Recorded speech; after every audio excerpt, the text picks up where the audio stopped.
अस्सलाम वालेकुम grade 9 students. Numericals chapter number 7 की कंटिन्यूशन में हम नेक्स्ट करते हैं। आज हम बहुत ही इंपॉर्टेंट एग्जांपल्स करने जा रहे हैं। बुक के अंदर 2 एग्जांपल्स दी हुई हैं, वो बहुत इंपॉर्टेंट है, अक्सर पेपर में आ जाती हैं, और उससे रिलेटेड जो एक्सरसाइज के क्वेश्चन है वो करेंगे। तो लेट्स स्टार्ट, सीधे स्लाइड पे चलते हैं। एग्जाम्पल नंबर 7.3 ये रही आपके सामने, बुक का पेज नंबर 156 पे दी हुई है। A wooden cube of size 10 centimetre has been dipped completely in the water, के एक वुडन क्यूब है जिसको हमने पानी में मुकम्मल तौर पे डिप कर दिया।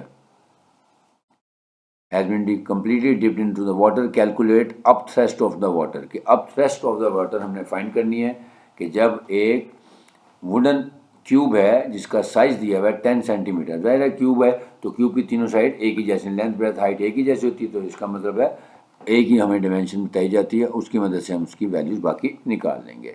तो सवाल हमें समझ आ गया। अब थ्रेश ऑफ वाटर हमने फाइंड करना है।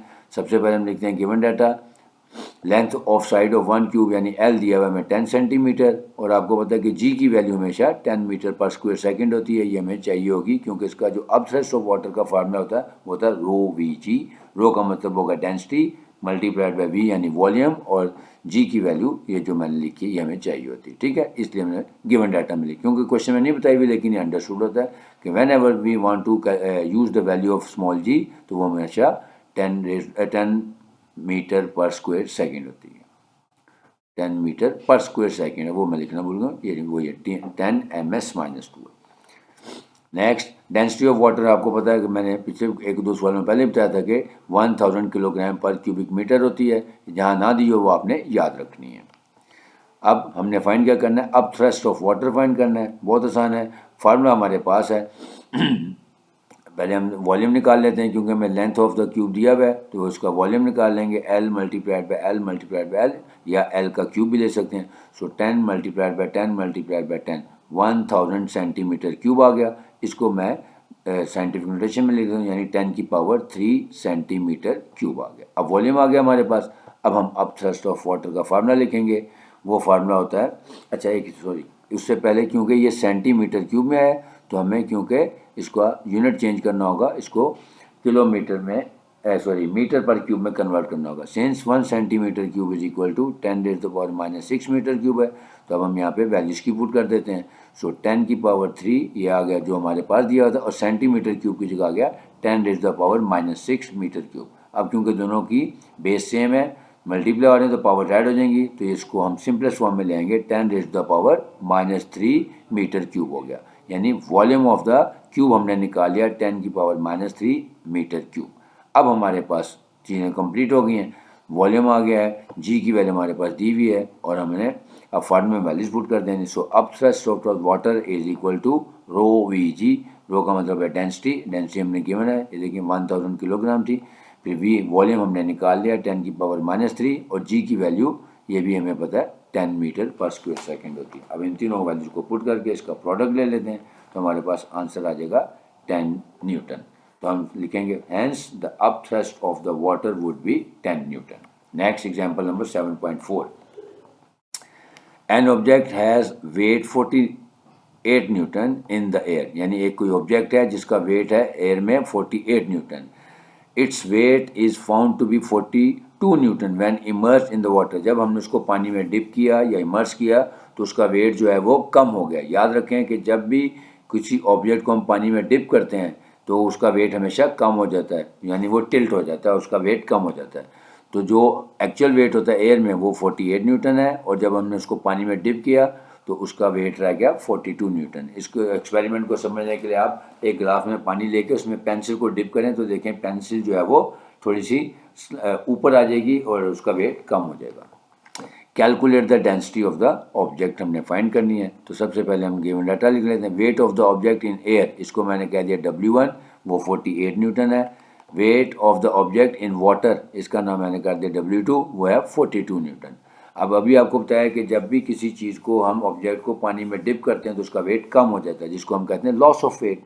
सो लॉस ऑफ वेट कितना हो गया, W1 - W2, यानी पहले वो 48 न्यूटन था, अब ये 42 न्यूटन रह गया, तो इसका मतलब कितना डिफरेंस आ गया, 6 न्यूटन। इसको हम कहते हैं लॉस ऑफ वेट। तो जब भी हम किसी ऑब्जेक्ट को पानी में डिप करते हैं तो उसका वेट कम होता है, जिसको कहते हैं loss of weight. So loss of weight आ गया हमारे पास 6 न्यूटन। अब हमने फाइंड क्या करना है, density of water. Density of water हमें गिवन होती है, मैंने कहा ना बताइए तो हमें पता है कि 1000 किलोग्राम पर क्यूबिक मीटर होती है। अब हम लिखते हैं डेंसिटी ऑफ ऑब्जेक्ट हमने फाइंड करनी है, कैपिटल डी। इसका फार्मूला लिख लेते हैं। फार्मूला इसका बहुत आसान है, capital D is equal to W1 over W1 minus W2 multiplied by density of water. अच्छा, इसमें एक छोटी सी गलती आ गई, W1 माइनस W2 है, मैंने वहाँ पे इसको W1 ही कर दे तो ये इसको मैं ठीक कर देता हूँ। यहाँ पे है W2, ये 1 नहीं है, यानी जो लॉस ऑफ वेट है बेसिकली वो यहाँ पे आना था। तो लॉस ऑफ वेट ये देखें ना, W1 माइनस W2 6 न्यूटन आना था। अब ये ठीक हो गया। अब हम इसमें वैल्यूज पुट कर देते हैं। So D is equal to 48 over 6, यानी देखें W1 की वैल्यू थी 48 यानी न्यूटन, 48 न्यूटन, और W1 माइनस W2 यानी लॉस ऑफ वेट हमने पहले निकाला हुआ था, वो था 6 न्यूटन। तो 48 over 6 multiplied by density of water है 1000, इसको सिंप्लीफाई करेंगे तो आंसर आ जाएगा 8000 kilogram per cubic metre. Hence the density of the object in water would be 8000 kilogram per cubic metre. अब चलते हैं एक्सरसाइज के क्वेश्चन पे। यानी इसमें हमने डेंसिटी ऑफ वाटर निकाली है, डेंसिटी ऑफ ऑब्जेक्ट निकाली व्हेन इमर्स्ड या डिप इन वाटर था। अब देखें question number 9, an object of weight 18 newton in the air, या बिल्कुल वैसे क्वेश्चन जैसे एग्जाम्पल की है कि एयर में उसका वेट है 18 न्यूटन, जब हमने उसको पानी में इमर्स किया तो उसका वेट रह गया 11.4 न्यूटन।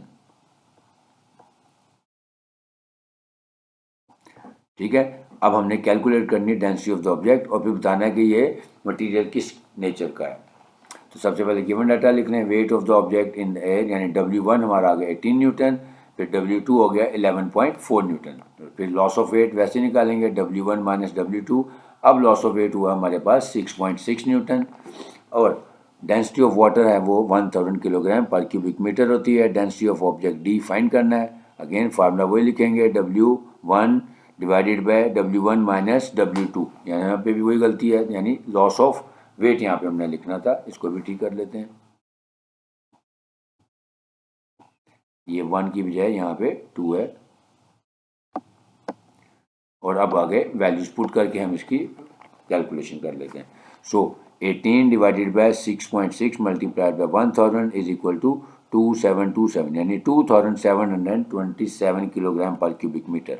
अब अगर आप डेंसिटी वाला टेबल देखें, उसमें वैल्यूज लिखी हुई है, as the density of the object is nearest to the that of aluminium, यानी एल्यूमिनियम की जो डेंसिटी दी हुई है बुक में टेबल में वो है 2700 किलोग्राम पर क्यूबिक मीटर।